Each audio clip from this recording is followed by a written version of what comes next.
Okay, so I need to get something out of the way here, like right away. Okay. I think we had 10 people at least contact us to be like, hey, 28, that app, you guys were really wondering why it's called 28. And that's because that's how many days there are in a menstrual cycle. Yeah, I am so embarrassed. I've got egg all over my face. We've had, we're not perfect. We've had a couple of corrections throughout the life cycle of this show so far. And a lot of them are like, oh my God, that's like a really, like, thank you. Like that's something we just totally missed, right? Like, there's some of this stuff is a little obscure sometimes or easy to miss. But that one, I don't think I've ever felt more ashamed about missing something. Very embarrassing. Yeah. I feel like we've let you down. I feel like mom and dad have really let the babies down this time around. I feel bad about it. I know. Well, thankfully, our eagle ear listeners were able to pick up the pace for us, our babies. Yeah. No, that was a funny one. That was a really funny thing to be just like completely like wrong about. We were like, I wonder what that's all about. 28, that's ominous. Meanwhile, we're back with the B-side for Peter Thiel. If you're just listening to this, basically these episodes are previews of full episodes that we put out every other week on Patreon, where we talk a little bit more about the stuff that we covered in the previous week's main episode. We also read some mail from you, and generally speaking, we'll also read a news item that is somehow sort of connected to the subject matter, or is just something that's going on in the world of natalism more broadly. I'll also say, we also use this as an opportunity to just talk about kind of what's going on with us in our lives. For those of you who really value the parasocial connection, that's something that I think I know I value my parasocial connection to you, Josh. I'm always absolutely. I love hearing about different plays that you go to. Also, just chilling. We're just chilling. Well, it's not parasocial. That's just a social connection. It's a parasocial connection when you listen to my other podcast. And vice versa. That is kind of funny that you can have a parasocial relationship with someone you're actually friends with. I've thought about that before. I have too, because like I have a lot of friends who do podcasts, and I generally find, and I don't know if this is the case for you, but I find that it's actually very difficult for me to listen to a podcast where I don't know the person. Yeah. Where I haven't, and maybe this is very much the podcaster's lament too, right? Because most people don't have a bunch of friends who do a bunch of different podcasts. But even like shows that I have enjoyed in the past, listening to a little bit, I start listening to them a lot more once I've met the people who make them, That's interesting. I don't listen to podcasts as much as I used to now that I make them. Back in the day, like especially during COVID, like early COVID lockdown pandemic, sure. I was like, my workplace was like in quotes shut down, but I was in a department that had to keep running essentially. So I was still working. Yeah. It wasn't public facing, but it was like scientific research. We had to keep like our colonies of different bacteria, all this other stuff alive, sure. Shit like that. So I listened to a lot of, I listened to Blowback, I listened to Chapo, I listened to like all of those like original. So you weren't listening to the worst of all possible worlds? Not in 2019 and 2020. Shame. No, we didn't exist back then. I'm fucking with you. But no, so now I don't really ever listen to podcasts unless I know someone on like an appearance on something, or if I'm like, oh, this episode, like sometimes Josh, you'll tell me for your other one to be like, listen to this one that we just did. It's like a good one. So I'll like check those out typically. Other than that, I'm not much of a listener anymore. Well, you did go on a podcast. I know we talked about this a little bit toward the end of last week's episode, but I do think it's worth mentioning again. I had a chance to actually listen to it between, obviously, when we released that episode last week, I hadn't listened to it yet because it wasn't out yet. Mm-hmm. But now having had listened to it, I thought it was absolutely fascinating. Yeah, to be completely honest, I was very nervous going into the interview because it was one of those things where it was, I feel like it would have been so easy to just like, oh, we're all sitting in front of each other. Oh, we're just like laughing, goofing off. Like, it could easily just be like I am not taking it seriously. But I think, in the moment, I don't know. I think Matt And I not to give myself too much credit, I think we properly grilled her. Yeah, well, you prepped. I remember talking with you we were going back and forth a little bit, talking about like things to potentially prep for. Mm-hmm. Also, I realized I haven't framed up what the interview actually was. For those of you who maybe haven't heard about it, June went on Matt Bernstein's podcast, A Bit Fruity, to interview Ashley St. Clair, the one-time, now erstwhile conservative media influencer who was and is the mother of one of Elon Musk's children. And I believe we probably talked about her in our Elon Musk episode, at least a little bit. Yeah. Was she the one who said that he has a weird fucked up penis? Yeah. Was that her? Yeah, that was her. Okay. Yeah. To be clear though, she was not allowed to talk about any of that in the interview that you did. Right. Because she is currently facing litigation, not to mention probably going to family court because he's threatening to take the kid away because, in his words, he is threatening to transition their child. Yeah. Which is not true. Yeah, no, there were definitely, things that we could not talk about to protect, her legally, protect her kid legally, all of that sort of thing. I wish there were things we were able to go a little bit more into. That's why, for people curious, like, why didn't you talk about Elon Musk's weird penis? It's like, well, like that would be bad for everyone involved. Right. That would have been fine for me. The listener, it would have been fantastic. It would have been so, oh my God.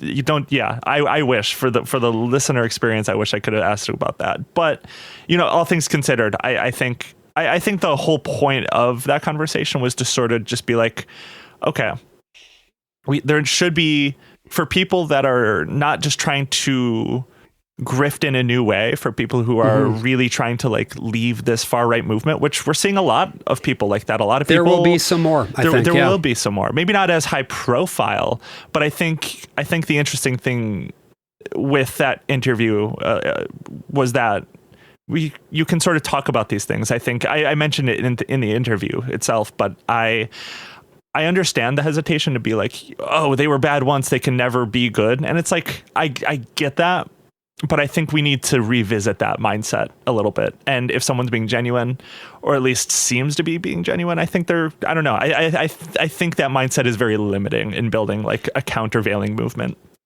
I will say though, I mean, on the flip side, if somebody's actions have hurt you, only you can say whether or not you are ready to forgive, or if you even want to forgive, right? Nobody can take that away from you either. I want to be very clear about that. For sure. Yeah, and like that's the thing is like no one has to forgive her. She even says that in the interview, which I thought was one of the reasons I think she is being like really like regretful, particularly is just the way she understands that people just will never forgive her because she has done so much harm.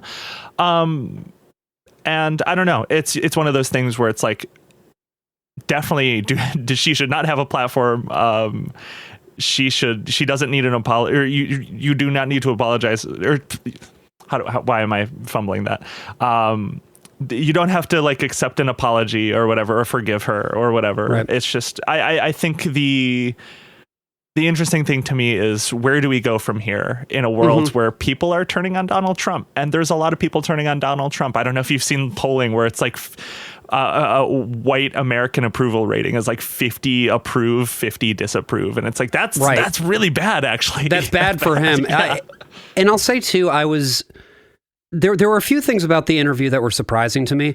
One of them was just how you asked her, or maybe Matt asked her, I can't remember, did you realize the damage you were doing at the time? Yeah. And she was like, no, I didn't. And I think I'm inclined to believe her. I think that like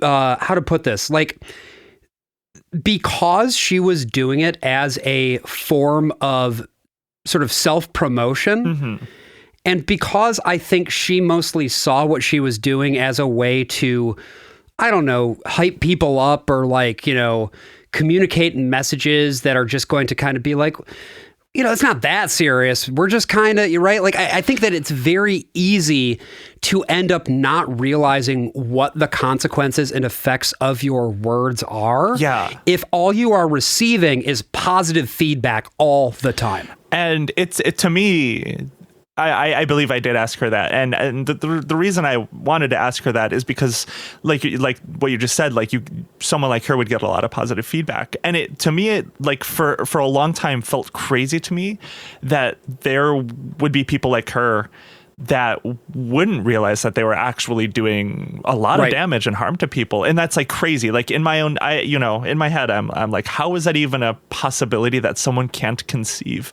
the harm that they're doing? And it's like, I started over the last couple of years, I've been starting to realize, especially with how Twitter has just become like this hostile demonic zone where it's like, even politics aside, people will just sort of try to randomly ruin people's lives over, just they're annoyed at someone online. Like they just are like, okay, this is the type of, like, we're going to just ostracize someone for whatever reason. And it's like, I don't know, a lot of people just don't really think about when you see someone's name on the screen, you don't conceive of that as a real person sometimes. And I think the politics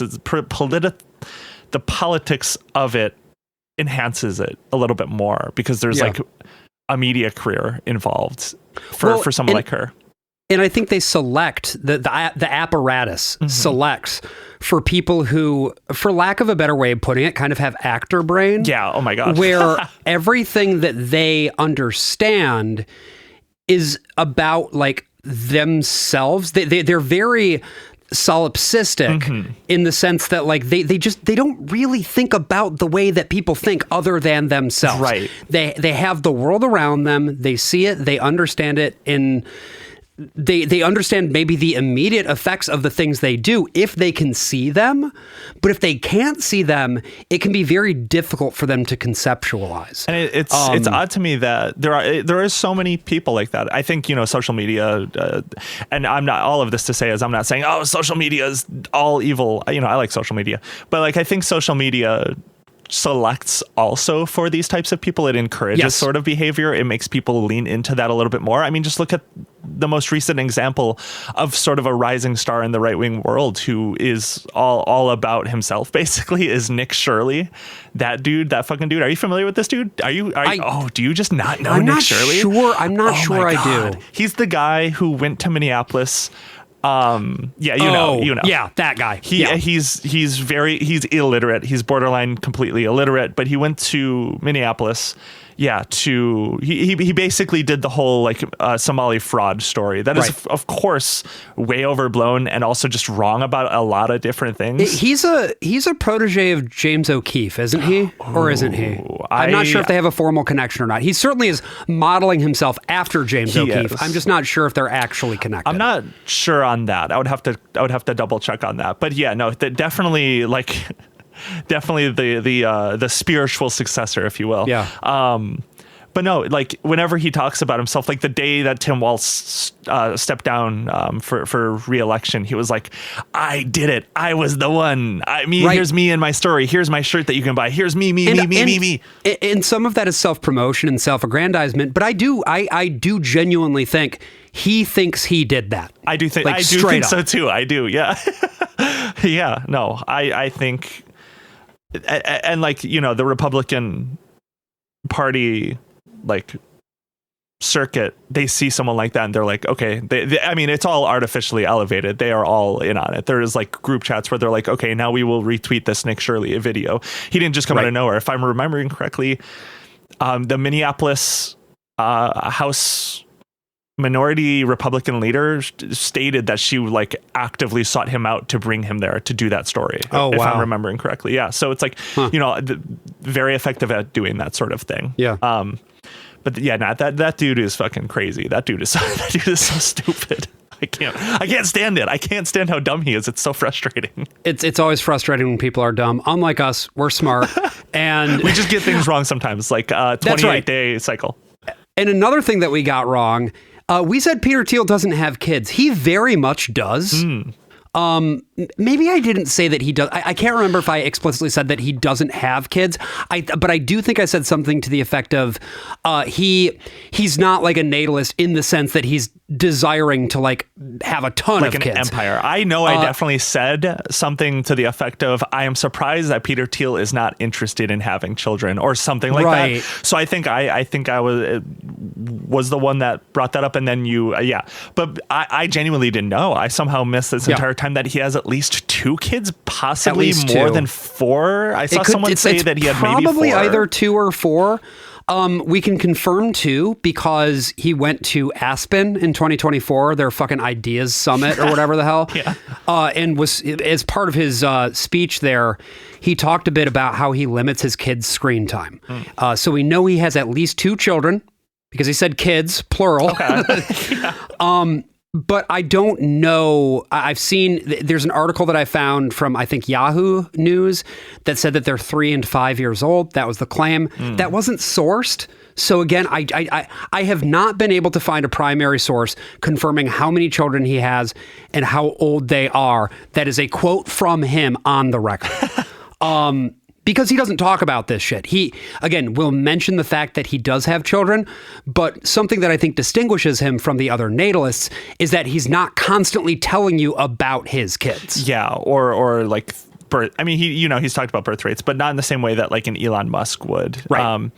But I didn't even know he was married. I just assumed he had like a boyfriend or something like that, just like a partner.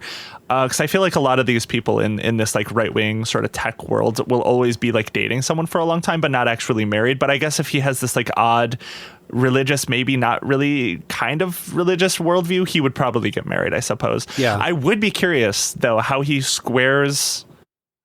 Like, has he ever talked about the homophobia within the right and particularly like religion historically and like him being gay? So I'm going to read you a couple things. One of them is actually some stuff about the book itself, The Diversity Myth. Yeah. And then also part of it is about sort of his things that he did at Stanford, right?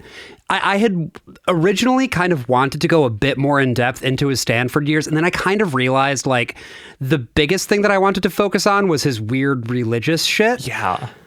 Because he's also pivoted a little bit. I should note that he has more recently apologized and recanted some parts of the diversity myth that he wrote. Okay. So we'll get to that in a second, but first I wanted to read this. This is from an article in The Economist from 2016, and it says, At his best, Mr. Thiel was a mixture of libertarian and contrarian. As a student at Stanford University in the late 1980s and early 1990s, he railed against the new academic orthodoxies of multiculturalism and diversity and political correctness, founding a conservative magazine, Stanford Review, and even publishing an establishment-baiting book, The Diversity Myth. He even defended a fellow law student, Keith Raboy, who decided to test the limits of free speech on campus by standing outside a teacher's residence, and it should be noted, this is a teacher who was indeed gay, and shouting, "Faggot, faggot, hope you die of AIDS." Jesus fucking Christ, dude. That's so evil. So you had asked, was he willing to defend homophobia? And the answer is yes. Yeah. At least at that time, he sort of considered that to be within the parameters of that which should be treated as acceptable speech. I find it interesting then when he was outed by Gawker as a gay man, he took, he took them on, he took them down. And then it was like, okay. Now that it's again story of the fucking year where it's something personally affects him in some way, and then now it's like, okay, I'm sorry actually about this, but it's still like he took down Gawker. But I do find that interesting that, I mean, it was I believe the 90s. It was very scary to be gay at the time. So I guess I'm not surprised that he wouldn't like stand up for a gay person, because that was just normal to like attack gay people. But also, he could have just not said anything. Yeah, you know? That's what's weird. It's really remarkable to put yourself, because this was the thing, right? Was when this student said this, obviously it's fucking Stanford. Like, everybody was freaking out about it at the time. Yeah. And it's really something. I mean, part of it, I suppose, was that because he had the Stanford review, he wanted to be the guy, right? He wanted to be the, well, you know, woke has gone too far. We need to be able to make the campus a safe space for our expression, goddammit. Ideological diversity. Right. Hey there, you're listening to a preview of an ill-conceived B-side. We do these episodes every other week exclusively for our paid subscribers, where we talk about stuff from the show that we weren't able to get to, read your mail from the world-famous mailbag, and also talk about news items and other stuff that is connected to what we've been covering on the main show. If you're interested in getting access, it's just $5 a month, and you can unlock these episodes by heading over to patreon.com/illconceived. Hope to see you there.